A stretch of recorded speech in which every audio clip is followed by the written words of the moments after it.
Welcome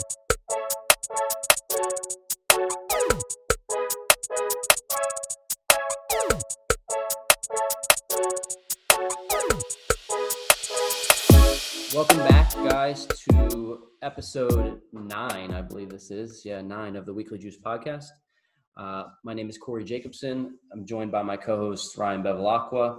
And today we have a really, really special guest on, somebody that I look up to. And I've mentioned, he doesn't know this, but I've mentioned him as a mentor of mine in previous episodes.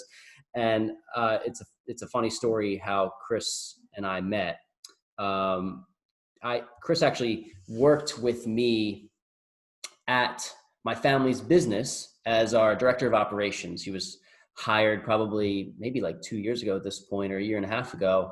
And I always tell people that on previous episodes, we've talked about how you just kind of put your message into the universe. And I always was talking about real estate and wanted to get into it. And I literally one day in the cafeteria was introducing myself to him. And like literally our first conversation was like, somehow real estate came up, and he was like, a light bulb clicked, and he's like, yeah, like we need to talk about this.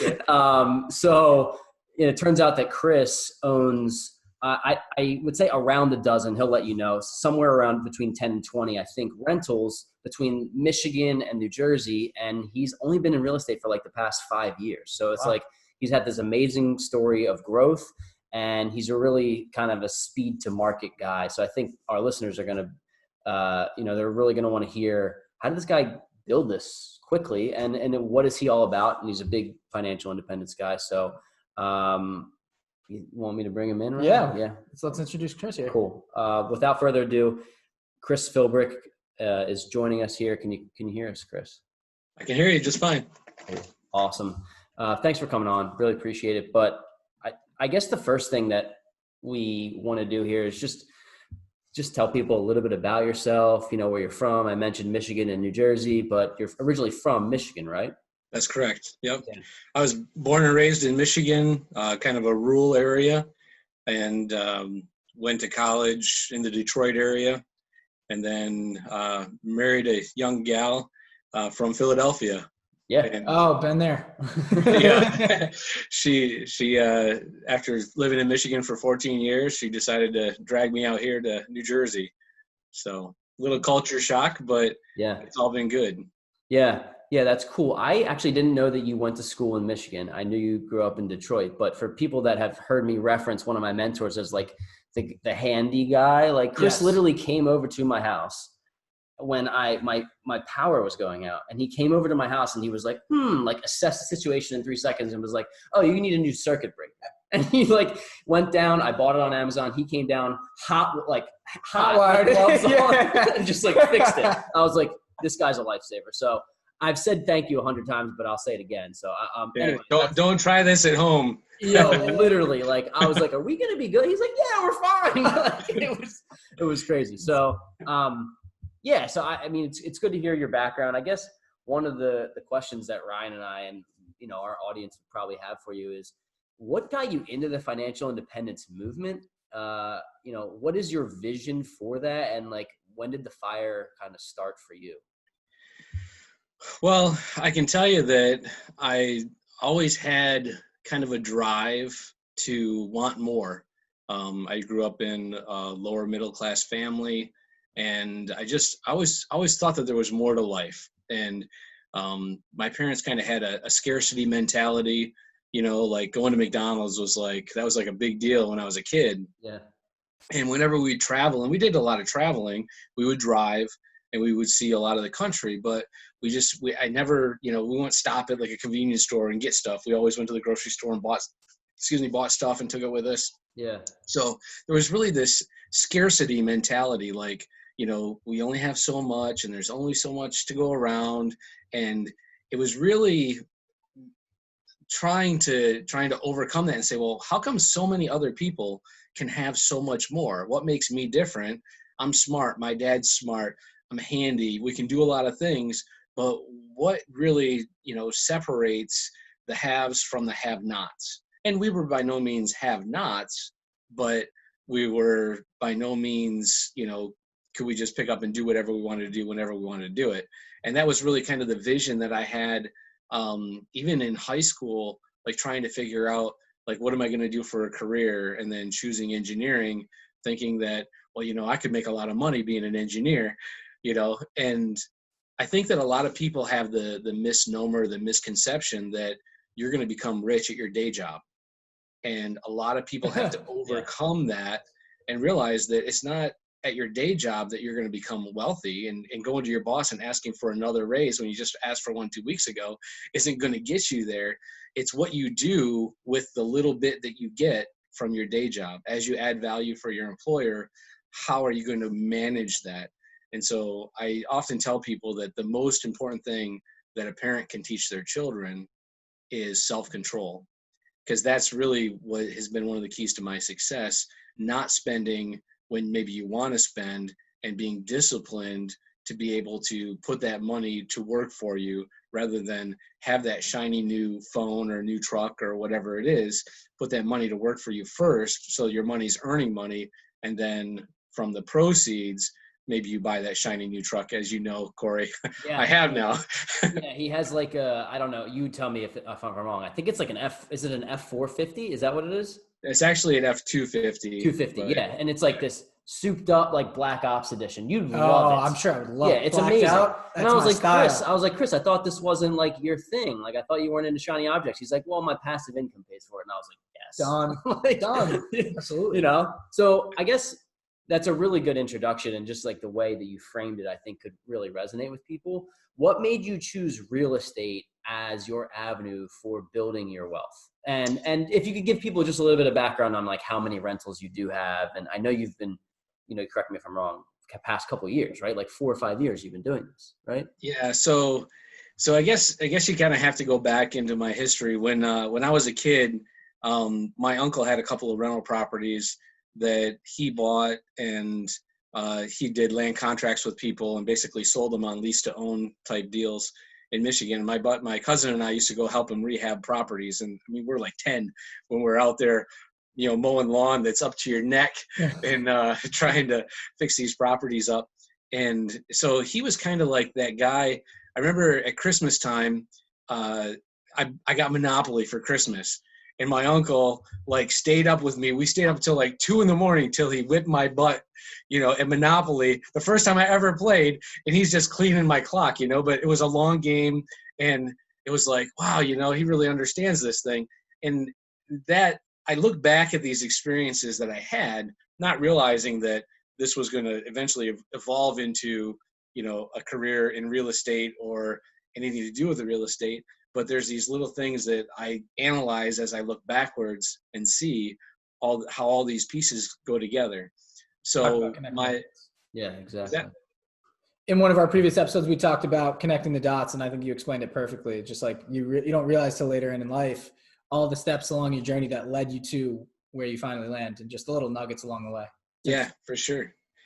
So I think the first thing was motivation, right? So I always say that the best kind of motivation is self-motivation. So if somebody wants to really get into real estate, you can't just have to want the financial independence of real estate. You really have to have a love for people and understand that to be successful in real estate, you've got to be able to communicate. If you're not a good communicator and you can't read people or talk to tenants or treat people fairly, I don't think you're going to be successful in real estate. So you have to be self-motivated. And if real estate is going to be your vehicle for financial independence, you have to have some sort of a personality, or you have to hire somebody that's going to be able to manage that for you. Yep. And for me, as Corey's mentioned, I've always been kind of a hands-on guy. Even the contracting stuff that I do, if there's a big job, I will hire it out now because I don't have time to take care of it. But when you start out small. You manage every little penny that you're putting into something, so that you can, spend less and try to put that money to work for you. So other dots to connect in my upbringing. I bought my first piece of property when I was 18. So I was getting ready to go to college. Oh, that's right. I forgot. You house hacked without even knowing. Well, right? This is even before house hacking. Yeah. I bought a vacant piece of land. Oh, okay. So I was working a summer job. I graduated from high school. I was getting ready to go to college, and I'm like, oh man, I was terrified about college. I'm going to go down to the big city. I grew up in rural America, right? And I'm like, well, if something happens, at least I have a piece of land. I just want a piece of land. And I told my mom, I found this, land in the paper. We didn't have Craigslist back then. And so I'm like, I'm gonna go check this out. She's like, whatever you do, don't buy anything. Well, I stopped at the bank and I took a little bit of money with me, and I go up and this guy had property for sale on a land contract, and I ended up buying 10 acres of land. And in Michigan, land is less expensive than what it is out here. Yeah. But I bought 10 acres in Michigan, and I sat down with the guy, and I said, well, what kind of a deal can you give me on this? And he's like, oh, if you give me, $1,000 down, this is the price. And if you give me $2,000 down, then this is the price. And I'm like, well, what if it was just cash and I just paid it up front? Well, I'd give you 25% off. And I'm like, I'm thinking, I'm trying to figure all this out.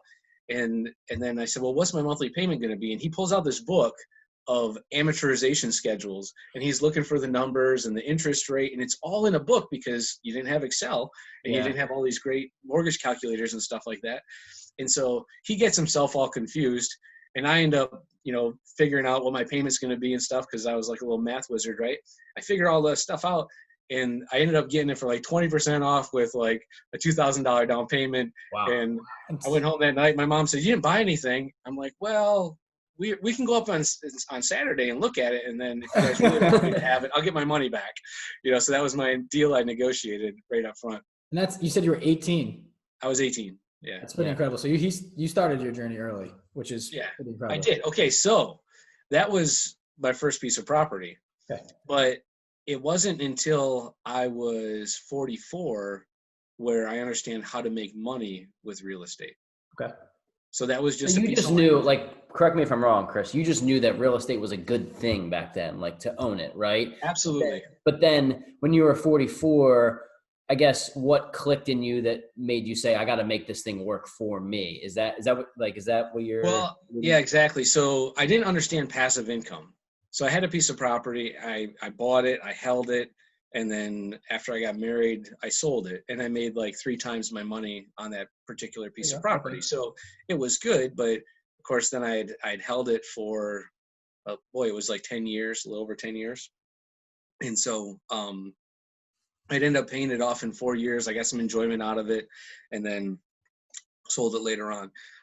At 44, I had read Rich Dad Poor Dad, and there's a couple of key things that Robert Kiyosaki talks about, and the 2 things that stick out the most for me was redefining terms that had been taught the wrong definition of.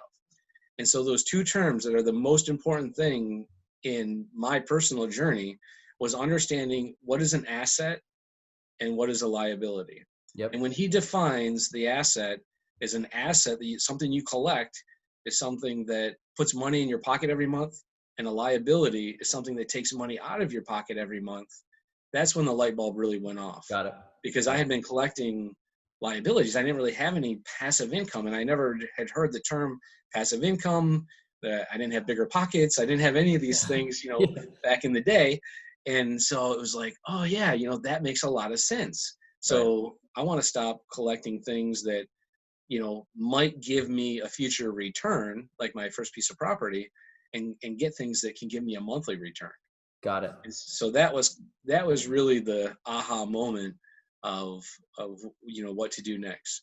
So paint the picture a little bit for me here. You're 44, you buy and you can tell me how many properties it was at that point, maybe your second, and then you're now how old?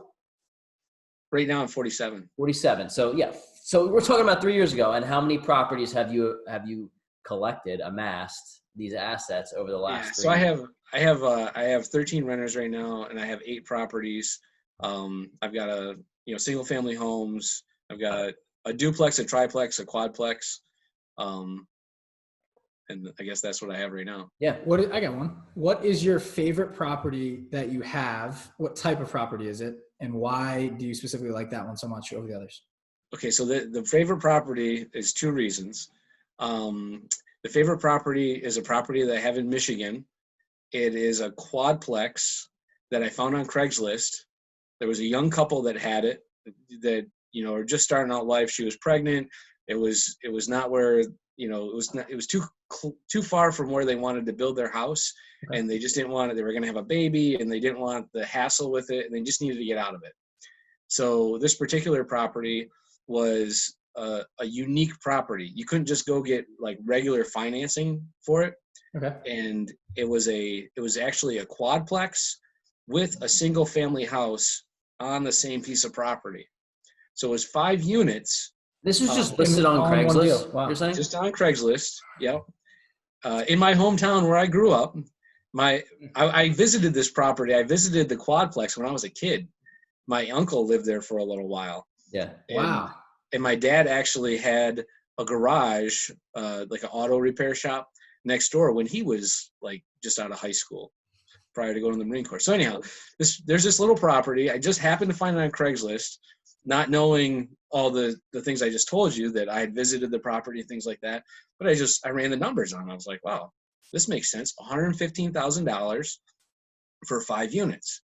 I'm like, what's going on with this place? That is. What's up with the rent? You don't even have to tell me what the rents are, Chris. You already know it cash flows. I mean, 115,000, like It's insane. yeah. Here's You the could thing. pay $500. I mean, yeah. I will say it's very hard to find deals like this around here. Some of our listeners will probably be like, that is absolutely insane. $115,000 for 5 units, but it does make sense to, at sometimes, invest out of state. We talked about it. Yeah, exactly. And we're going to get into like how you manage tenants and rentals, long distance, but go ahead, continue with the story, because in the Midwest, you can get properties for $115,000. Yeah, it's amazing. Yeah. So the main thing is I mean, you have to understand the numbers. So when I bought the place, there were a couple of evictions that needed to take place. The place was kind of run down. It was gonna need investment. It was gonna need money. It had a reputation of being kind of like a druggy hangout and stuff like that. Got it. And I just started picking off the property, 1 unit at a time. I did the first eviction. The guy was in the house after he finally got out of jail and I could evict him.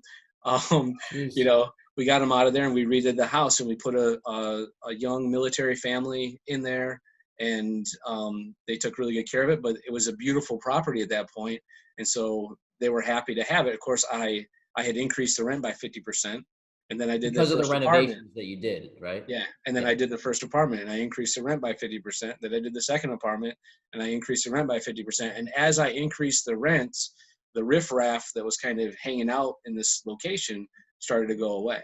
Got it. And now, as of June 1st, it's completely rented. All the rents have went up by 50% from what they had been with the previous owner, and the whole place is completely renovated now.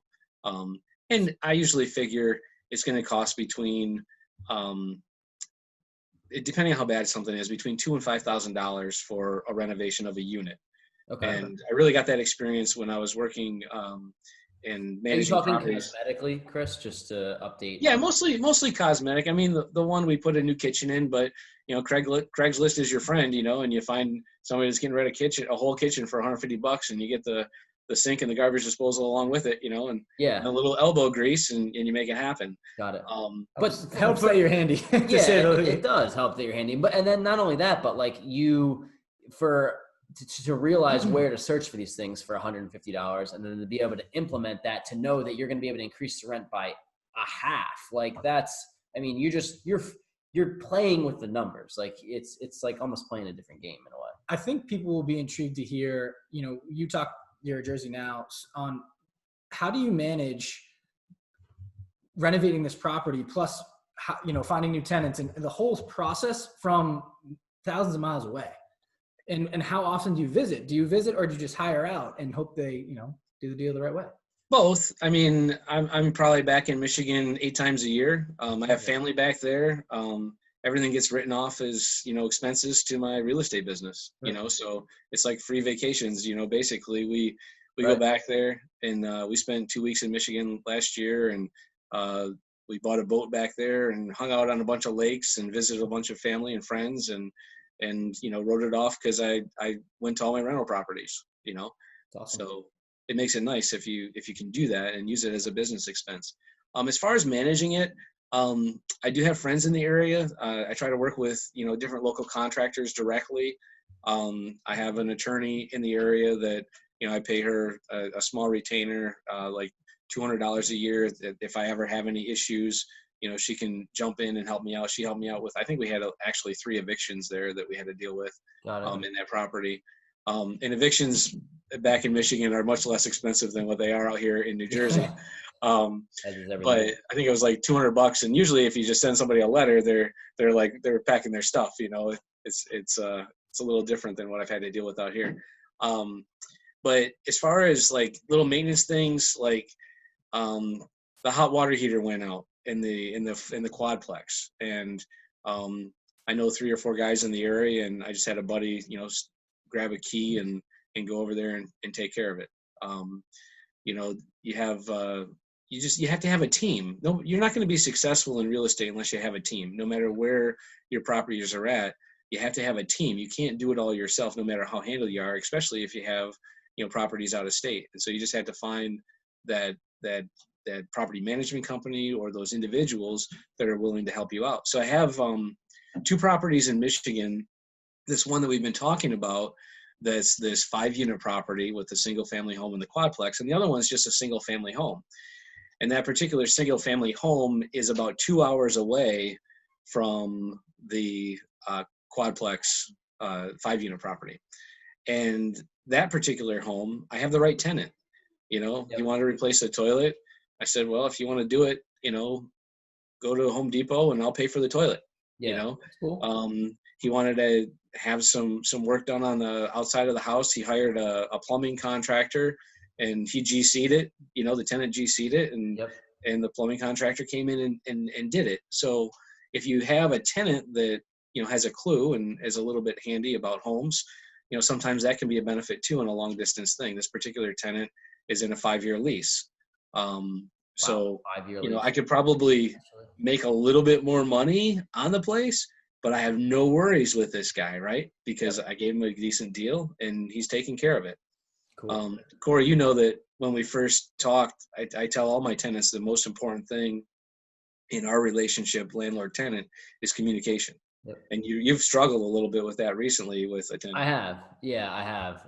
It's funny that you say that because we've had one of our followers reach out and ask about that. And I use your rhetoric to say, like, communication is key. And it is. So right now, the world's turned a little bit upside down with COVID, and you can't actually evict tenants, but I'm working through it with the communication skills that I know I have, and it's a work in progress. But yeah, I'm having fun with her. She's not a bad person. She's going through a hard time. So you have to be understanding in those scenarios too. Right. Chris, what would you say if you had to pick one piece of advice to give someone they're pretty close, they have the money saved up, and they're looking to capitalize, if you would, on this COVID situation right now and kind of feeling out the market, and they are about to or looking to purchase their first property to have as a rental. If they came to you and asked for advice, what would you say? I would say, and this is more of my rhetoric, right, as Corey mentioned, I would say that if for anybody that's looking to invest, if you don't look, you'll never buy. And so they have to be looking. I've told Corey, there's other stories where, I'm looking at a property and it goes away and then it comes back, because I'm always looking. Yep. And that particular one went from a 2-bedroom, 1-bath to a 1-bedroom, 1-bath during my process of looking at it. And it's kind of a neat story. Basically, they dropped the price by $50,000 because for whatever reason, they said that the 2 bedrooms upstairs didn't have any heat. Remember that, Corey? I don't know if we've talked about this one. No. Oh, okay. So I'm watching. You're looking at properties. You're on Zillow or you're on Craigslist, and you're scrolling. You're looking. You're running numbers through Property Evaluator. You got your free app on your phone, or you got your Bigger Pockets app, and you're running the numbers, and you find numbers that work, and you want to go look at those properties. And so you have to have a game plan. You have to have a goal. And for me, my first goal was I just want to collect things at cash flow. And I really didn't have, a lot more of a goal than just that. Now it's changed a little bit. But at that point, I was like, if I can make 30% cash on cash return, that was my deal. Yep. And I've shared that with Corey. Yep. But this one property, I'm looking at it, and it was actually a 3-2, or no, 3-1. It was a 3-1 property. And I was thinking about three bed, one bath, right? 3 bed, 1 bath. Okay. I was thinking about living in it myself because we were renting at the time, and this was going to be my first purchase in New Jersey. And you guys would not believe this, but 3 years ago, it was paycheck to paycheck. And I was just barely making enough to pay my rent. And it was just, we were struggling every month. And I'd saved up just enough money that I had enough for a down payment to be able to buy my first house. So I had 3% down. And so I put an offer in on the short sale, and I was just waiting. And the reason I put the offer in was because I had seen that it went from a 3-1 to a 1-1. And I went in there with my realtor. I'm like, there's something up with this property. It's got a nice side lot. There's all these great things about the property, garage, a circle driveway. And it went from $146,000 to like $110,000. And I was like, wow, that's really crazy. And I walked in, we put an offer on the property in the short sale. They eventually accepted the offer. I think it was for like 97.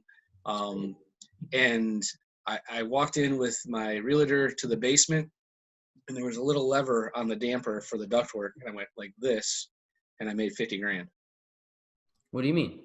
The heat worked. It was just shut off. Is that what you're saying? Turned off. It was literally just turned off. I turned the house from a 1 bedroom, 1 bath into a 3 bedroom, 1 bath with a little flip of a switch. So that's just doing your homework, Chris, right? And just like being persistent about it, continuously looking. I mean, if there's any advice, there was 6 months in between, but I saw the same property come back up 6 months later, and like, wait, this is odd. But if somebody's looking to buy and they're ready to capitalize on COVID, to really be ready to capitalize on COVID, you needed to start looking maybe 6 months ago to see what the market was doing. Right, I mean, right. Or you have to really know your numbers and have really your metrics have to be defined as to what you really want. I think a lot of people would say, oh, we got lucky, but you literally just hit it nail on the head. Preparation meets opportunity. I mean, absolutely. You did the homework, absolutely. You've been studying up. I have a question. So what would you recommend for resources for people to start utilizing, like tools that helped you in your process and along your journey? You talked a lot about your research and preparing. What can we share with people that might help them to do a little bit of research on their own? Well, I think that the biggest thing for me is I really didn't understand exactly. So I told you guys that I read Rich Dad Poor Dad, and those definitions are really what made the light bulb click for me for passive income and understanding what an asset and a liability is. But then I bought the game Cash Flow 101. And you were the first person to introduce that to me, by the way. Is this part of Cash Flow Quadrant by Kiyosaki? Or no, Cash Flow 101 is a board game. It's like Monopoly on steroids. Okay. Yeah, Kiyosaki made it. It's part of the Rich Dad series. Oh, got it. Okay, cool. It's part of Rich Dad Poor Dad company. Yeah. But what I did, after playing the game a couple of times and trying to understand what the game is really trying to teach, because there's some CDs that go along with it, and you listen to the CDs. And any book that I've ever read, I don't just read it once.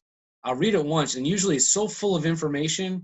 Anytime you read a book, you're only going to get so much the first time because your head's going to be spinning with the things you didn't know. But now once you understand those things and you read it again, now you're going to get something else, and you'll read it again and you'll get something else. And that's kind of like reading Robert Kiyosaki's books. And I did read Cash Flow Quadrant. And then playing this game is the repetition over and over again, where you start to see patterns and you start to see things happening.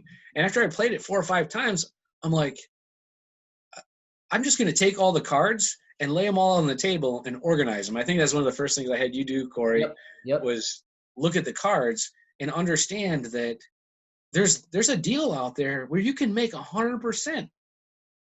On your return money. on investment. Yep. Might need to borrow this game here, Corey. Oh yeah, it's awesome. We should definitely buy it and play it. But I mean, huge. that's a good recommendation for people to buy this game and play it, because it changes your perspective on what an asset versus a liability is and how to bring in that cash flow. And you're going through the motions, right? Like you're actually going through it and learning by example. Yeah, I think it's buying it in quotation. Right. You know what I mean? Like you're literally buying properties, or you're buying, certain deals that give you cash flow. I think it's just pretty cool how it like completely changed your perception. We're talking about somebody who, in Chris here, who just told me, I didn't know this, 3 years ago, he's living paycheck to paycheck, right? And it's like, and you're in your mid 40s and you're probably thinking like, this is a problem. Like, this is not working for me, right? Like all this work every single day, you're going to work, you come home, you're tired. Like, and then we're coming to a point now, and Chris doesn't have to share his exact cash flow numbers, but he has 8 units that are cash flowing enough for, would you say you have enough money to live off of if you had your expenses at a certain level? Like, would you say that?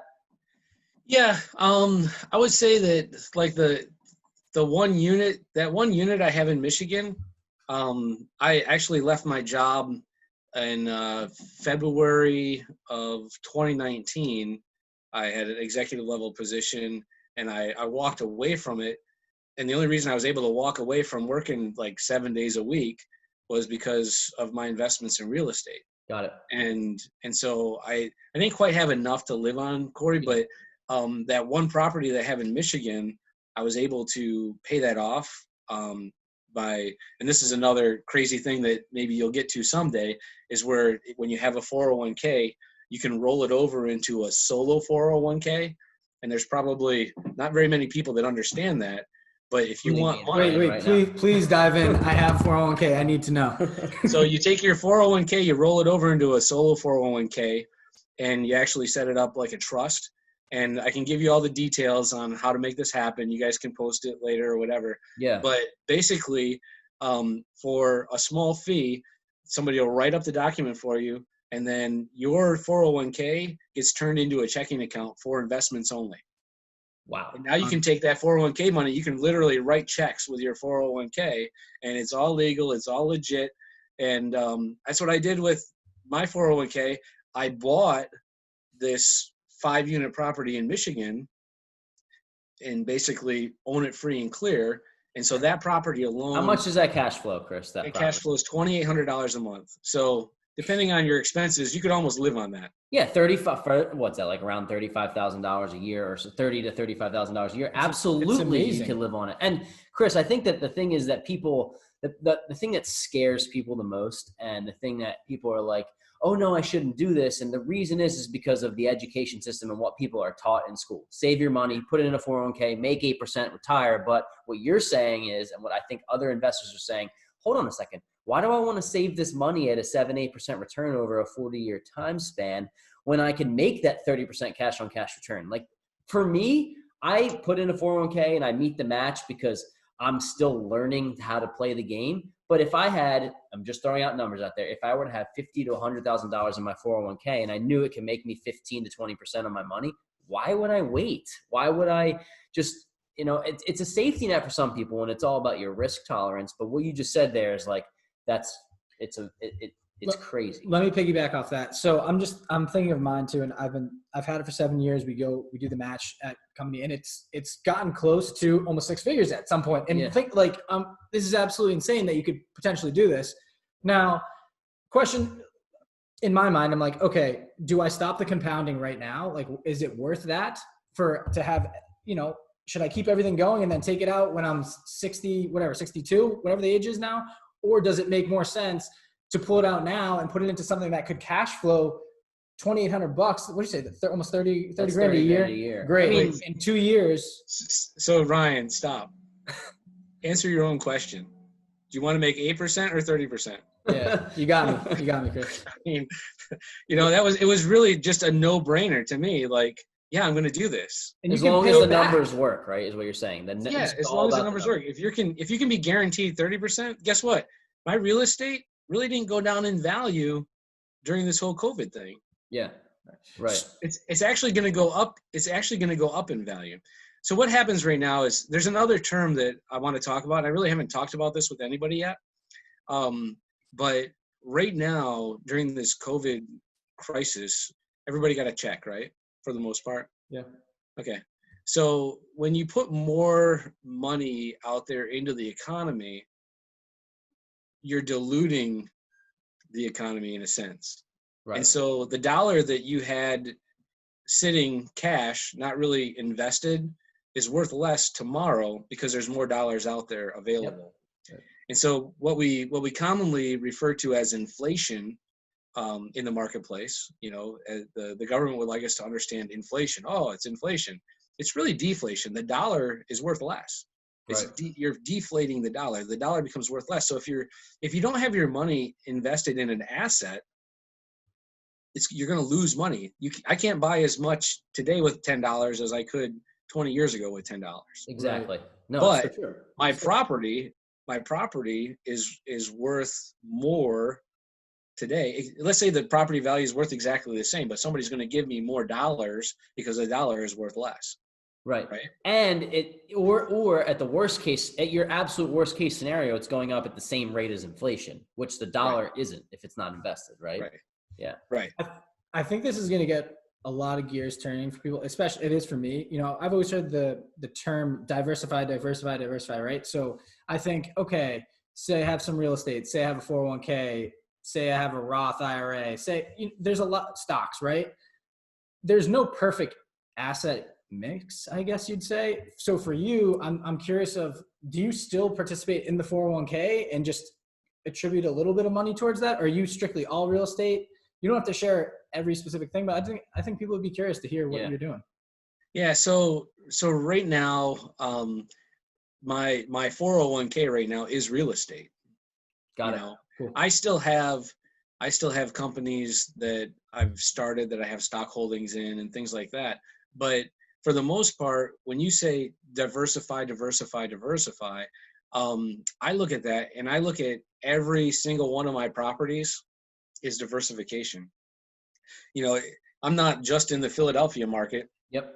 I'm also in Frankenmuth, Michigan and West Branch, Michigan. So there's diversification in there. In that every business partner that you have, essentially your tenant is a business partner. They're part of your diversification. I got one during COVID that lost his job, and it's kind of like, that's a tough thing. But we have a good relationship, and I know that he'll bounce back and he'll do just fine. Yeah. So you're using your diversification, and I have this in air quotes, advice from people and saying that I'm going to bet on real estate as my total asset, and my diversification is going to be the separate markets that I purchase in. And the separate markets. And, yeah. And the separate people. Right. Not everybody that I rent to has the same job. Right. I rent to a nurse. I rent to a truck driver. I rent to a factory worker. So the tenants are individually diversified by the market that they're in. Their specific jobs. Got it. That makes so much sense. So that's an interesting point, and we are going to be doing an episode specifically on managing tenants, and that'll come into play, right? Interviewing and picking who you want to be in each screening. Sorry. Yeah. Clearly that plays a part in your process, right? So can you dive into that a little bit and just, I guess we won't go super in depth on the whole screening, but just, I think I never even would have thought of that you're diversifying yourself by picking someone that for sure is going to be able to pay every single month, and it may be a doctor, a lawyer, et cetera. Yeah. Right. Yeah.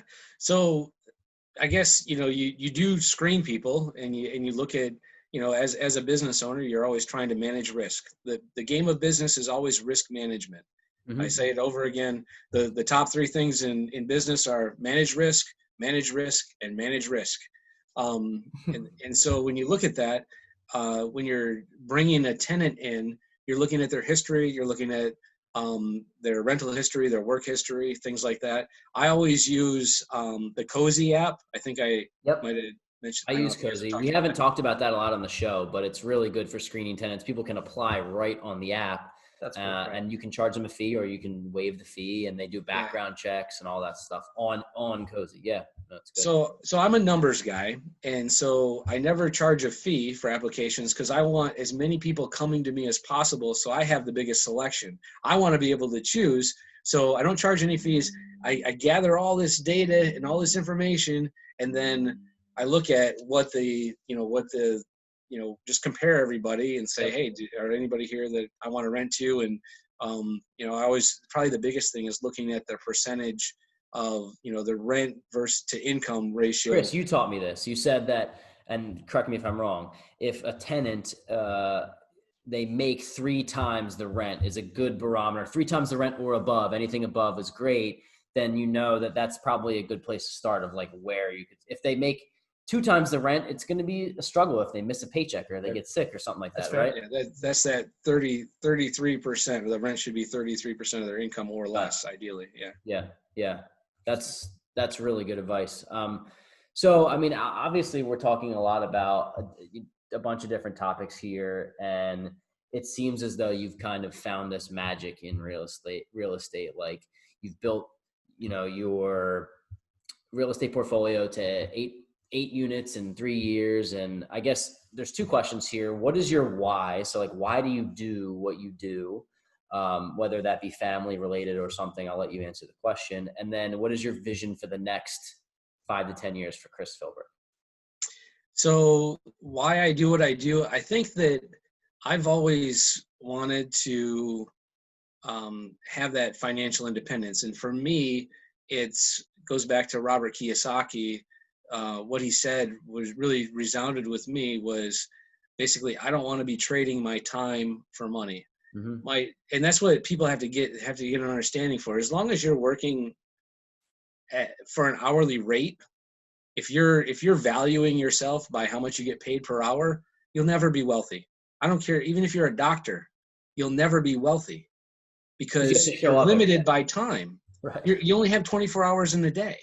You only have 2,080 hours in a year, unless you're working overtime, and then there's no life, So the biggest thing that people have to overcome in their life is be willing to accept the fact that they do get paid an hourly wage and appreciate their employer for, giving you consistency, but then take that money and do something with it.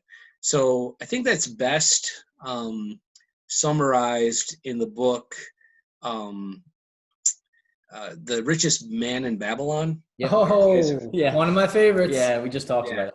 Yeah. And so, I mean, going to that and understanding that, you've got to put your money to work for you. That's huge. So, but people that can never get over, I want to make $20 an hour. I want to make $30 an hour. Well, if you're tying your money to your time, you're never going to become wealthy. You're never going to achieve financial independence. It's just not going to happen. And get your time back. That's the whole point, right? Well, yeah. The whole point is to get your time back, right? Yeah. So and time is start out working. Like, it's not like you're born into this. I mean, it'd be great if somebody gave me a loan at $2 million. I could probably turn it into a lot more. But, when you're young, when you're in your 20s, 18s, 20s, to make that money, save it up, and then invest it the way you're talking about. Would you say that's it is the best. It's the route to go if happiness and time is your goal. So to the second part of that question, what is your vision for the next 5 to 10 years with your, specifically in your real estate portfolio? So it's just going to keep getting bigger. Right now I'm helping I try to help as many people as I can invest in real estate. And right now I'm helping this is my second big commercial property that I've helped with as a consultant. And to the point where we're looking at getting a 20,000 square foot, building, and it's actually going to pay the business owner. It'll pay him to move there because of savings, because of rentals that already exist in this building. It already has some tenants in it. Got it. So it'll pay him to move his business. Basically, what it amounts to when you run the numbers is that for $220 a month, he gets an extra 13,000 square feet to himself. Wow. It's insane. So he's business hacking, right? Moving his business to a certain area and then buying the building and having the tenants that rent commercially pay for his expenses. Business hacking. There you go. That's a new term, Made it up. Corey. I was about to say, did you just made Boom. that up? Yeah. Business hacking. You heard it first here. Yeah. Yeah, I want a third of that. You're in. Listen, let me say this. Everything that I do, and Chris has heard me say this multiple times, everything that I do today, not everything, but a lot of the real estate things I do are attributed to him. So he can take a third of whatever once I get to that certain level. I mean, seriously. I'll jump in really quick and just say I've heard a lot about you for a long time. And he talks extremely high of you. And it's just been an absolute pleasure to have you on here. Yeah. To say the least. And just thank you for being so open with everybody. I'm sure we still have a few more questions, not wrapping up, but it truly is inspiring and it gets me excited. And I just, people like you that have seen success in a pretty short amount of time, but are willing to give back. It's just what makes the world go around. And I think it's incredible. So thank you very much. Yeah. Thank you.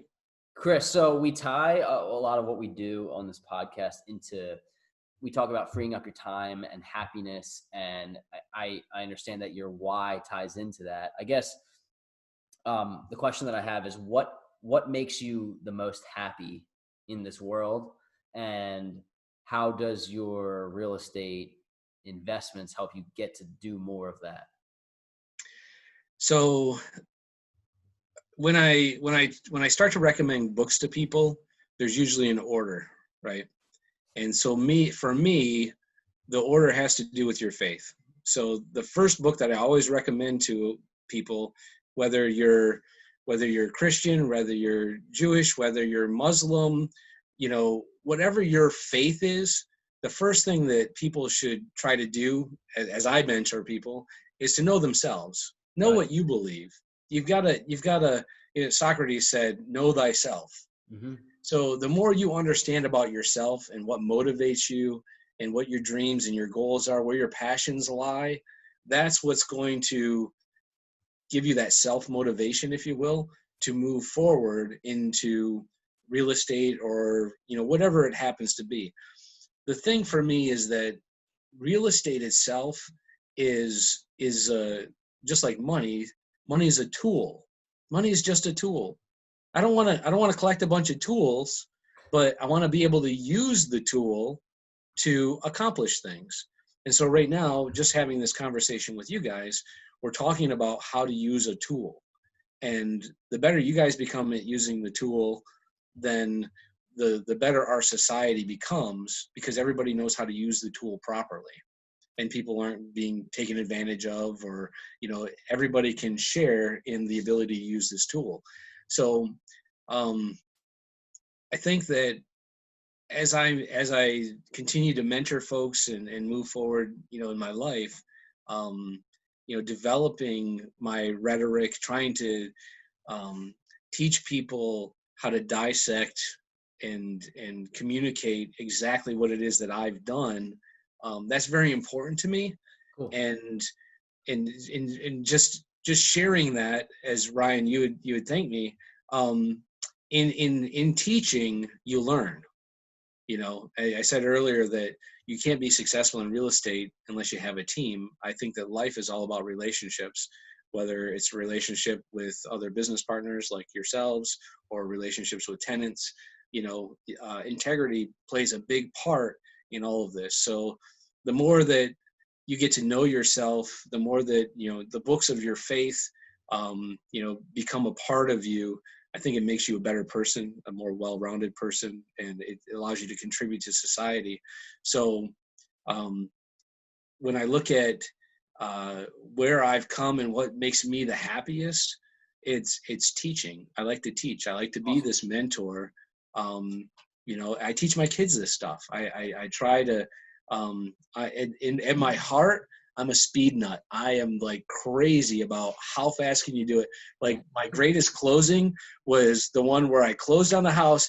I took the keys. I drove as fast as I could because I had the tenants meeting me at the house that I just bought, and I could hand them the keys and they moved in. I just efficiency. No, I dude, love that. This is Chris's thing. Like Chris helped me close on my property like so much more efficiently because, and he'll tell you, we had 2 or 3 different properties that we were he was just kind of helping me out with getting the closing table. And he's like, just get to the closing table, wrap up the deal. And he was the one who taught me, like, you can put a deal under contract and not be directly tied to it. So everyone's afraid to make offers, or what if it gets accepted and I'm not ready? Then there's certain things you can do to get out of the deal. But Chris is always about, how do we wrap the deal up? How do we get to the closing table? And like his emphasis on that has helped me kind of, just the speed mentality, like, okay, we got to get this done, check these things off, make sure the numbers are good, and go on to the next one. Right. I mean, it's pretty cool advice. I think it goes back to, we see people that buy multiple properties a year, and you see the numbers stack up over time. You're like, how the heck did they do that? You just become so much more efficient once you go through the motions and have done it before. But I think you need to think about it and actually consciously decide, like, hey, I'm just going to keep going no matter what. It's a numbers game, right? You talked about that plenty of times. Yep. I have a random sidebar question for you here. We've had this come up a couple times in previous episodes. Any thoughts on buying a property under an LLC versus personally? Maybe what you do? Yeah, so I've thought about it. It really comes down to financing. If you can finance in an LLC and you can refinance while the property's in an LLC, if you can do that, then I think that it's great to do it in an LLC. I've never necessarily done that. I do have the one property, that 5-unit property, that's actually held by my trust. So 401k that trust. one, excuse me? Sorry, the 401k trust? Yeah, the 401k trust. Yep. Okay, cool. So that 401k trust actually holds that property. So because, I would love to figure out a way, and I haven't figured this out yet, how I could take my equity out of it and then use that to buy more properties. I haven't figured out, like, how does my trust, which is really its own entity, how do I get it a loan? I haven't quite figured that out yet. I'm sure there's some mechanics out there. Yeah. Some attorney could walk me through it or something, but I haven't been that motivated lately to figure that out. But if I could pull equity out of it and invest it in another property, then I would definitely do that. But once you put a property in a trust, it becomes a little bit, or in an LLC, if you will, another entity. Yep. It becomes a little bit more difficult, to refinance it and things like that. So you have to have that financial tool in place to make that happen. Right. We thank you for that. We also, we talked about you having between 8 to 12 between properties and units here. Along your journey here, have you basically taken a HELOC or rolled a property into another one, done any exchanges? I'm just curious of how you kind of amplified up and moved from 1 to 8 and so quickly. So no, I haven't really done a HELOC.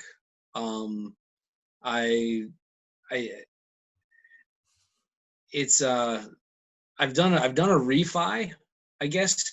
The biggest thing the coolest deal ever is making $100,000 in 8 months. That'll get you going. I don't care who you are. That'll get you going. Yeah. Okay. So I bought the house this house that I'm sitting in my office right now. It was on the market as a short sale, and somebody had put an offer in, and so and then for whatever reason backed out. And so I knew what the going price for the house was going to be. And one of the metrics I look for when I'm looking at properties is, what is the tax assessed value of the home compared to what the selling price is, or what I think I can get the house for. Because if it's already been tax assessed at a higher number, and then I know that whatever I buy it for, I can at least refi it for that tax assessed number. Okay. Because that's kind of the mentality that I go into it with. So this house that I'm sitting in right now was assessed for, I think it was $426,000. Okay. Yeah. And I knew that I could get the house for $319,000. So I bought the house out of a short sale. Got it. And it was a fast short sale because they'd already been through it. They already knew that 319 number was sitting there. The realtor told me 319 gets it, so I just put the offer in at 319. Just for people that don't know what a short sale is. So the easiest definition of a short sale is that somebody owes, say they owed on this house right here, say they owed $350,000 on the house according to their mortgage that they had with the bank.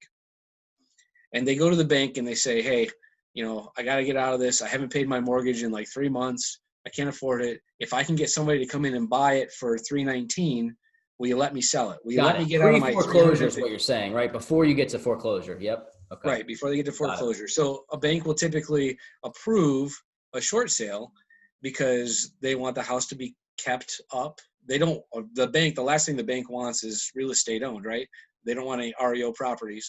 So the bank will say, yeah, if you can market it and you can sell it, we'll approve a short sale for whatever amount of money. And, the realtor usually handles that transaction. So they present it to the bank. Your relationship with, did you have a prior relationship with the seller? How did you? Yeah, with the realtor. I had bought several properties through one realtor. Got it. And then with somebody else in his office that had this property in my backyard.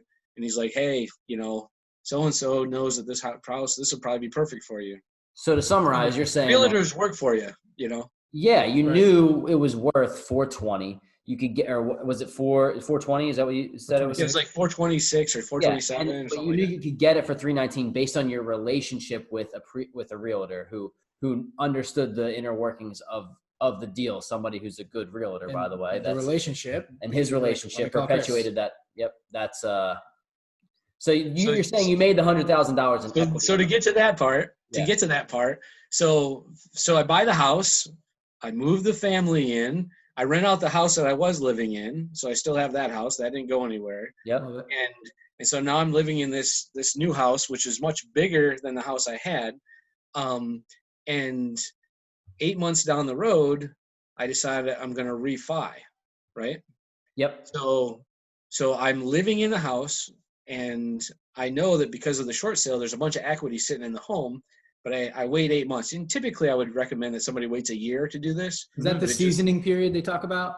Yeah. Okay. But I was able to do it in 8 months. It was just, maybe it was a fluke. Maybe you could do it in 8 months. Do you just have to ask, how does one, what I mean? I've heard from 6 months to 12 months. Like how did you know specifically like, okay, 8 months it is, and then I can refi? I just happened to, I happened to talk to a mortgage guy and said, hey, I'm really looking at, refinancing my house. I bought it in June of, 2019. And here we are, it was like January timeframe. I'm saying, hey, let's fill out the paperwork and make this happen. Got it. And I wasn't so concerned about the interest rate as much as I wanted to pull my down payment back out of the house because there was something else I wanted to buy. Yep. And so what happened was, we did the paperwork, everything went through. The appraiser came out and appraised the house at like 456 or something like that. So in that 8 months, not only, had I knew there was equity going into it, but now the house, I had done a little bit of work on the house, not very much, a couple $1,000s worth of, minor repairs, and did a lot of yard work. The house had went up in value by, not quite $30,000. And so I was able to do a refi. I pulled, it was a cash out refi. Yep. So I'd only put $20,000 on the house. I pulled out 33 8 months later, and I still have 20% equity. So my PMI went away too. Yep. So the whole transaction was, I got my down payment back plus $13K. Plus my mortgage went down by like $150. Wow. So this is huge because we talk all the time about finding deals, analyzing deals. And I think about looking on Trulia, thinking about looking on Redfin, thinking about looking on Zillow, and those aren't going to fall in your lap. Essentially, we talk about this. It's all through relationships. You're a perfect example of, if you didn't have the relationship with your realtor and he didn't understand your vision, or he or she, there's no way you would have had this deal come across. You made $100,000 in 8 months. Yeah. It's insane. Think about, you just talked about I had to say like 4 years ago, check by check. And then you're like, boom, 100K for doing my homework and building relationships. The world runs. I'm not, sorry, I'm mind blown. It's crazy. Mind blown. It really is. Crazy. This is why I have Chris on, and he doesn't. I hope you know that you're on my team, but I talk about you all the time. Oh yeah, you're on his team, whether you know it or not. Yo, you're stuck, by the way, on the team. I might be piggybacking off that. You'd have to. You're not getting off that team. But anyway, so I mean, as a mentor for somebody that I'm going to run deals by in the future, and you trust, and someone that I trust. We talked about this in previous episodes, and Chris, you know that I could talk to you for hours about this stuff. I think I want to kind of summarize for people, you know, I guess how you, in the question, what advice would you give your younger self? Because I think that the majority of the people that you're speaking to in this interview are probably somewhere between 18 and 32. And again, you don't need to be that age because you discovered financial independence, the movement, the way that you describe it, at 44. So it's not an age thing, but my question is, what advice would you give your younger self looking back? I think that's a great question, by the way. And I think like when I was 18 and I bought my first piece of property, I had no understanding of what I was doing, and I thought I was going to be self-made. You know, I was a kind of a smart kid. I excelled at academics, and I put a lot of value into my academics when I was young, and I don't think that's a bad thing because it served me well. But if I had put as much effort into my financial intelligence as I did my academic life, and then it wasn't until basically when I got out of college where I really started to understand people and psychology. I was very much a nerd, through high school and most of college. But then when I started really understanding people and relationships and started really today I'm in HR, and I give personality tests all the time because I just find people are fascinating, and I can learn so much about a person by giving them a personality test. I haven't done it with any tenants yet, but that's probably my next thing. Try that out. 16personalities.com. I'll give a shout out to them because I use them all the time. Cool. But it's as far as my younger self goes, I had the motivation. I just didn't really know the right questions to ask. Or like where to put the motivation too. We talked about this on a previous episode. Like we're like, you can work hard your whole life, but if you work directionless, what good does it serve you? Right. Like, so that's kind of, I didn't have a mentor. I mean, that's the one thing I didn't have, I didn't really have a mentor that pulled me aside and said, hey, this is what you need to do. And the only reason, Corey, you hit the nail on the head earlier, the only reason you have a mentor is because you said that you were interested in something. Right. You knew you were interested in real estate. And when I heard that, I'm like, cool, I gotta talk to this guy, So like you said earlier, putting out your vision, put it out into the universe and see what happens. Even Tony Robbins talks about that all the time. If you've got a vision, share it as often as you can, and you're going to find people that are going to buy into your vision. I got a couple of things I want to say that on your podcast, because I think they're really valuable, and I use them all the time in business and in life. And it comes down to this, and actually for this time right now where a lot of people are dealing with COVID-19 and just disruption of our society, there's a lot of people out there struggling right now. Mm-hmm. There's a lot of people that are trying to capitalize on this, and capitalizing on it is not a bad thing, except for if you're capitalizing on it for your own gain and without the concern of others. And so I say this to be used with caution, but there's only one thing that people buy. Corey, there's only one thing that you buy. At the end of the day, Ryan, there's only one thing that you actually buy, that you actually spend money on. And that one thing is hope. And you have a lot of people that will spend money. I'm going to buy this car because I hope it makes me look good, or I hope I get that girl, or I'll buy this cologne because I hope it makes me smell good, or I'll buy that hat because I hope it makes me look cool, or whatever it is. Hope is behind our motivation to spend money. And the more that people realize that, it can be taken advantage of. But I think that we have responsibility as landlords to instill hope in people, for the right reasons. You know, a lot of people just want a safe place to live, and they want to be able to provide for their family. You know, maybe they're not interested in real estate. They know the first thing about plumbing in their house or whatever, and they're just looking for stability. One of the things I shared today, we have a Wednesday meeting where I work, and I shared that the number one characteristic that every highly successful team shares is, this is in the book Culture Code. I think I recommended that to you. Yeah. Daniel Cole says the number one thing that every highly effective team shares is safety. And so if a team is safe, if a family is safe, you can build on that. You can do other things with it. But when people are fearing for their life, or they're fearing for the economy, or, you know, they're living paycheck to paycheck and they don't have financial stability, it's hard to think about other things that might be important to you when your response is fight or flight.